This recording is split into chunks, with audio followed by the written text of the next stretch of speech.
Namaskar, this is Dr. Shweta Gupta. I am an obstetrician and gynecologist in Max Super Specialty Hospital Mohali.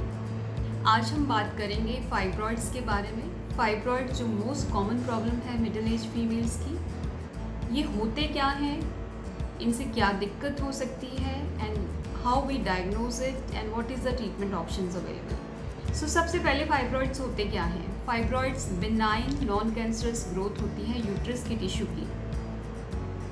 ज़्यादातर ये 25 onwards up to 45 age group में ज़्यादातर मिलते हैं। Fibroid से होने वाले जो दिक्कतें हैं वो अक्सर पीरियड्स को रिलेटेड होती हैं। सो पीरियड्स में हैवी ब्लीडिंग का होना, बहुत लंबा दिनों तक ब्लीडिंग का चलना, मेंस्ट्रुअल साइकिल का इरेगुलर हो जाना, बहुत पेन रहना, क्रोनिक पेन लोअर एब्डोमेन में हो सकता है, थाई में हो सकता है, लेग्स में हो सकता है, बैक एक हो सकती है। कई बार इनकी वजह से यूरिन पास करने में भी दिक्कत होती है और मोशन में भी दिक्कत होती है, और it is a continuous discomfort in the lower abdomen because of its pressure.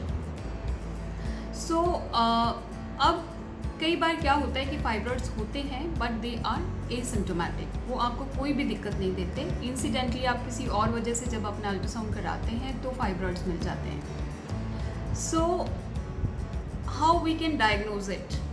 अगर आपको ये फाइब्रॉइड इंसिडेंटली भी मिले हैं, आपको कोई दिक्कत नहीं दे रहे, still you have to consult your gynaecologist first, क्योंकि कई बार ये एसिम्प्टोमेटिक फाइब्रॉइड साइज़ में बहुत बड़े हो जाते हैं, फिर ये दिक्कत देना शुरू कर देते हैं और फिर इनको टैकल करना थोड़ा मुश्किल हो जाता है। सेकेंड, जब ये आपको दिक्कत देने लगे, जैसे आपके मेंस्ट्रुअल साइकिल में कोई भी चेंज आप नोटिस करते हैं, इमीडिएटली आपको गायनेक चेकअप के लिए जाना चाहिए। गायनेकोलॉजिस्ट आपकी क्लिनिकल हिस्ट्री को डिटेल में लेके आपका एग्जामिनेशन करके और कुछ इमेजिंग टेक्निक, जिसमें मोस्ट कॉमन हम जो यूज़ करते हैं वो है अल्ट्रासाउंड सोनोग्राफी, जिससे इसका डायग्नोसिस किया जाता है। अब इसकी जो ट्रीटमेंट है वो क्या है। One is the medical treatment जो मेडिसिन के साथ की जाती है, and other option is the surgical treatment. सबसे पहले हम मेडिसिन के बारे में डिस्कस करेंगे। मेडिसिन जो देते हैं फाइब्रॉइड्स में वो दो तरह से डायरेक्टिव होती हैं। One, two counter the problems which the fibroid is causing in your body. So वो पेन हो सकता है, वो ब्लीडिंग हो सकती है, डिस्कम्फर्ट हो सकता है, लोअर एब्डोमेन में यूरिन पास करने में कोई तकलीफ हो सकती है। तो जो भी दिक्कत आपको हो रही है मेडिसिन उसे दूर करने के लिए दी जाती है। सेकेंड, फाइब्रॉइड्स को भी श्रिंक करने के लिए, छोटा करने के लिए कुछ मेडिसिन अवेलेबल हैं, पर कोई भी मेडिकल जो ट्रीटमेंट है वो 100% इफ़ेक्टिव नहीं है और इसको बहुत लंबा समय तक नहीं हम दे सकते। अगर आपके ऊपर मेडिकल ट्रीटमेंट असर नहीं कर रहा है तो आपको सेकेंड ऑप्शन में जाना पड़ता है, विच इज़ कॉल्ड सर्जरी। अब जो सर्जरी है वो दो तरह से कर सकते हैं। One, two just remove the fibroid, जिसे हम मायोमेक्टमी कहते हैं, और जो दूसरी सर्जरी है जिसमें हम यूट्रस ही रिमूव कर देते हैं, उसे हिस्टेक्टमी कहते हैं। और ये दोनों सर्जरीज दोनों लैप्रोस्कोपिक रूट से भी हो सकती हैं और ओपन से भी हो सकती हैं। ओपन जो एक ट्रेडिशनल मेथड है जिसमें एब्डोमेन पे 8-10 सेंटीमीटर का कट लगा के सर्जरीज की जाती हैं, लेकिन आजकल जो नई तरीके से जो सर्जरीज की जाती हैं वो लैप्रोस्कोपिक तरीके से की जाती हैं। इसे मिनिमल इन्वेजिव सर्जरीज भी बोला जाता है और की होल सर्जरीज भी कहा जाता है।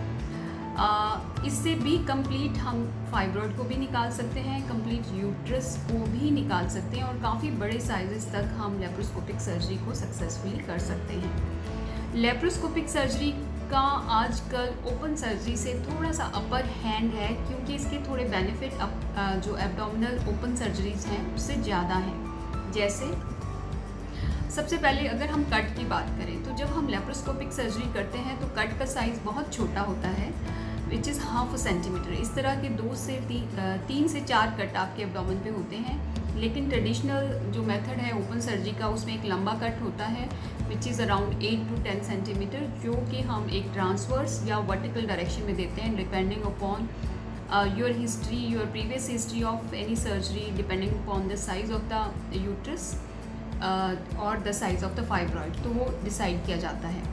सेकंड है कि जब कट छोटा होता है तो पोस्ट ऑपरेटिव पेन भी कम होता है लेप्रोस्कोपिक में। तीसरा, ब्लड लॉस कम होता है, चांसेस ऑफ इन्फेक्शन कम होते हैं, post of stay in the hospital कम होता है, आपका जल्दी डिस्चार्ज होता है, आप जल्दी खाना पीना शुरू कर लेते हैं और अपनी नॉर्मल एक्टिविटी में जल्दी आ जाते हैं as compare to the open surgery.